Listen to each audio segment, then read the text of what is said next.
A maioria das pessoas em nosso país e até em outros seguem um padrão que dificulta a saída do nosso nível financeiro e às vezes vai nos empurrando mais para baixo. E enquanto você não mudar esse comportamento, você não conseguirá ter dinheiro para ter a vida que você deseja. Quer saber que padrão é esse?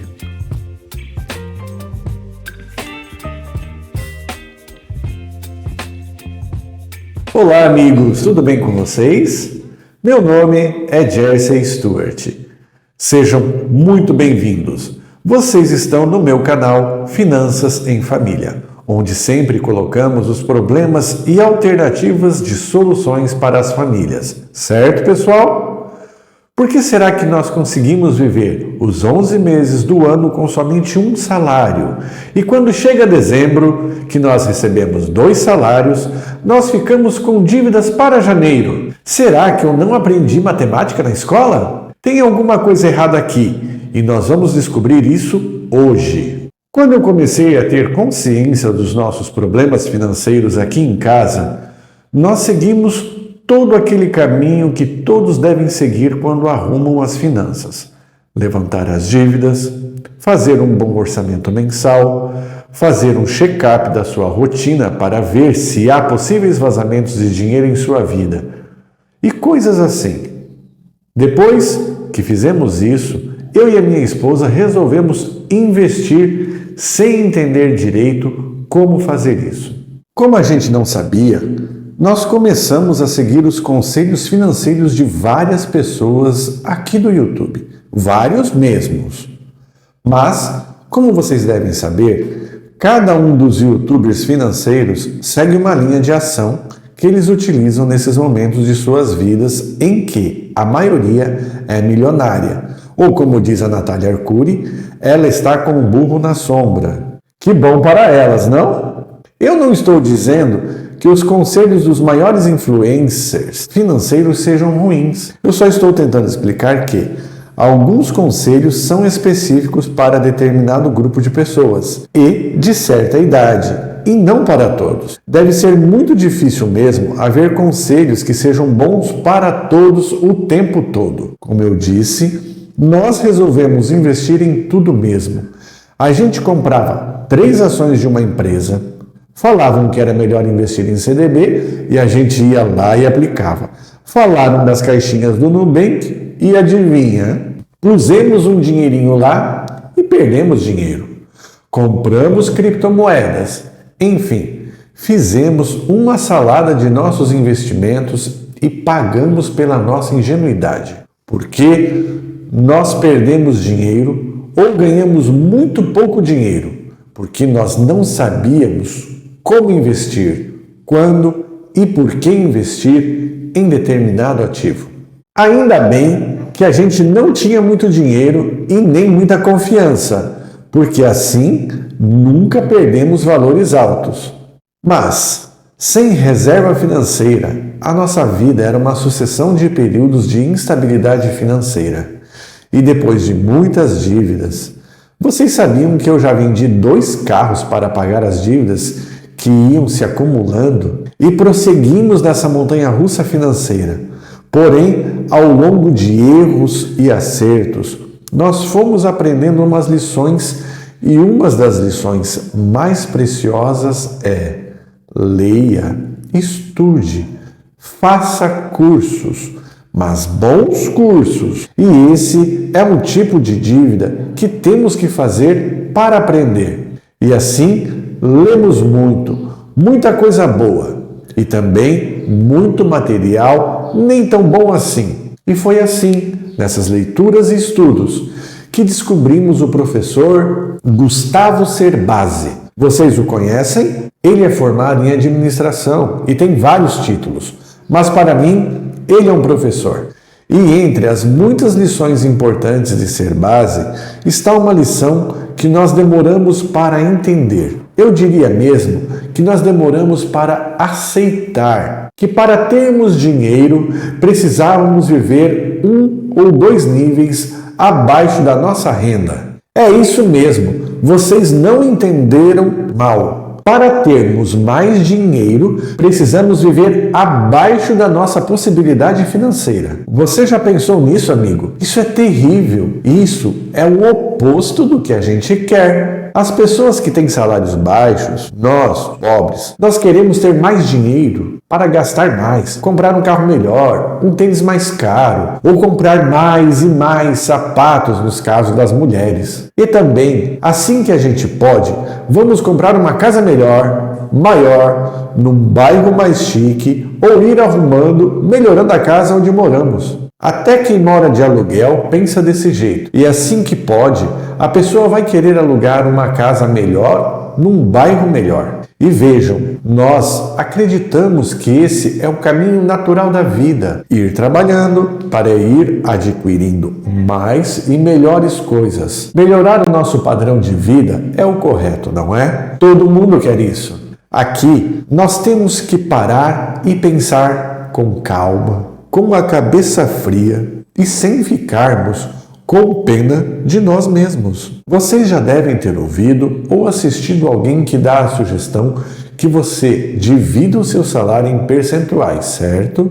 Eu mesmo já falei sobre isso neste vídeo aqui, ó. Vou deixar o card aqui para vocês acessarem. A dica mais simples de divisão é viver com 70% do seu salário para conseguir investir 30%. O problema é que esses percentuais são muito difíceis de fechar. E eu vou explicar agora. Vamos dizer que a soma dos salários de sua família seja baixa, mas mesmo assim, com dificuldades, vocês conseguem se manter com essa renda. Vocês compram muita coisa a prazo no cartão de crédito, fazem empréstimos, mas vão se equilibrando. À medida que o tempo passa, vocês se esforçam, estudam, ou mudam de emprego e conseguem uma renda maior. E então, o que vocês vão fazer? Vocês fazem as contas e percebem que podem mudar algumas coisas na família, porque agora a renda permite. Essas mudanças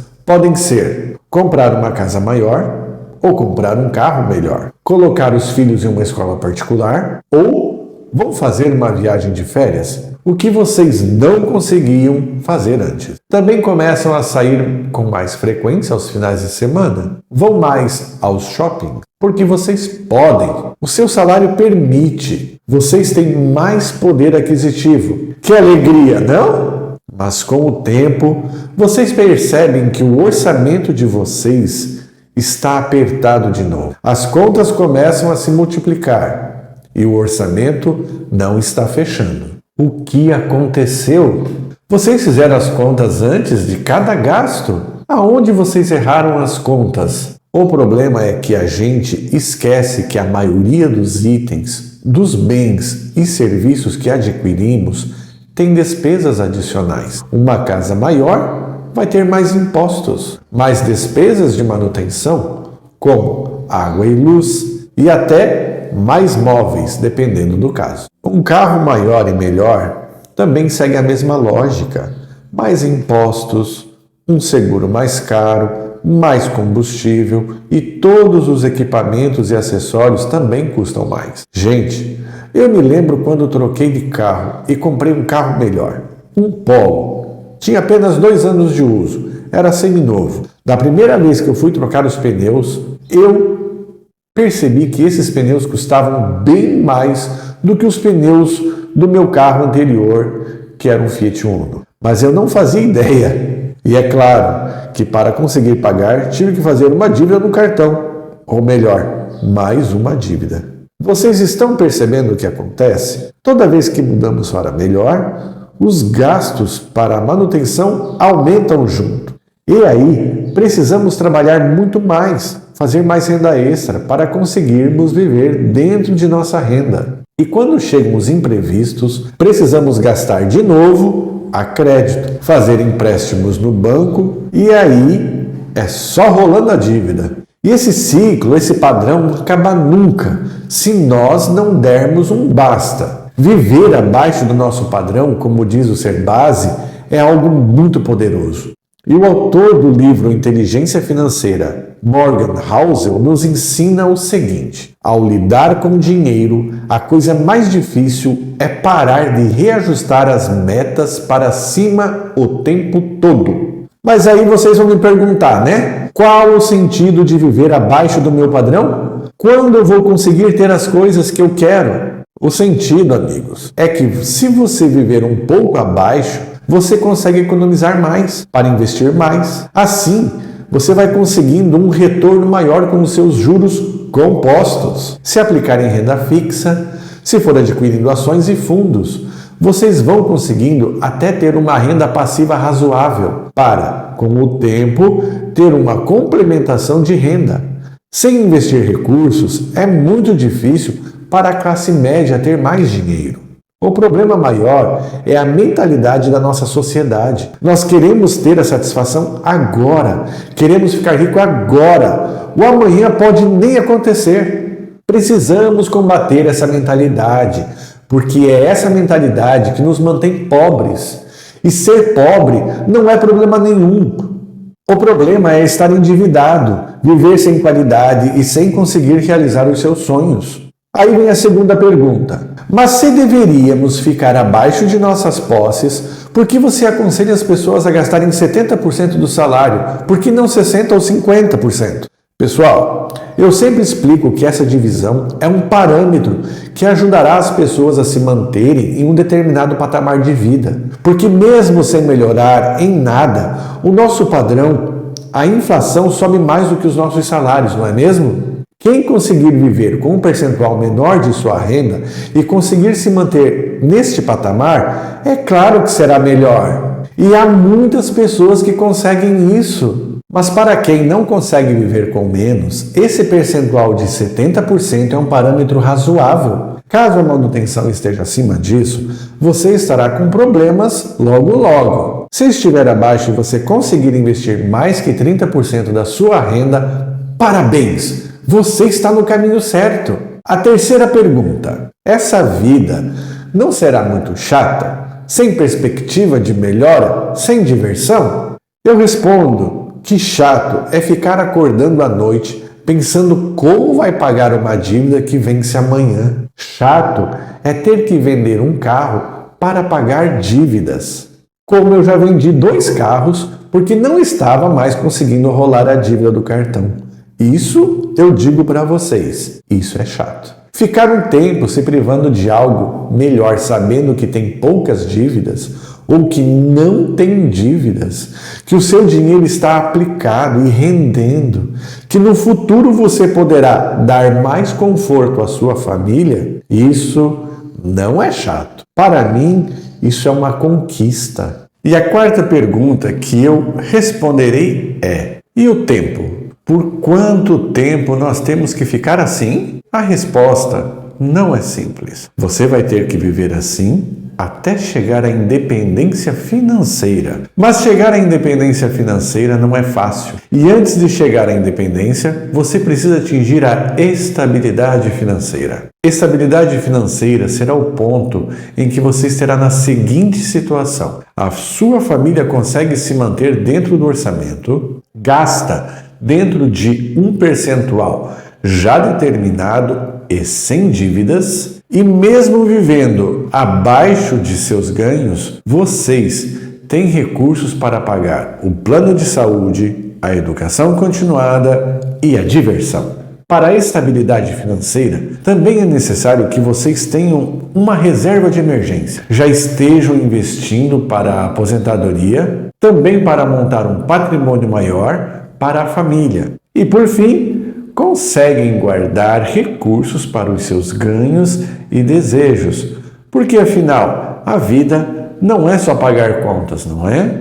E o que vem depois da estabilidade financeira? Depois desse ponto de estabilidade é que vem o ponto da liberdade financeira. Chegando a esse nível, você poderá viver de maneira mais livre, porque neste momento vocês já terão atingido a maturidade financeira.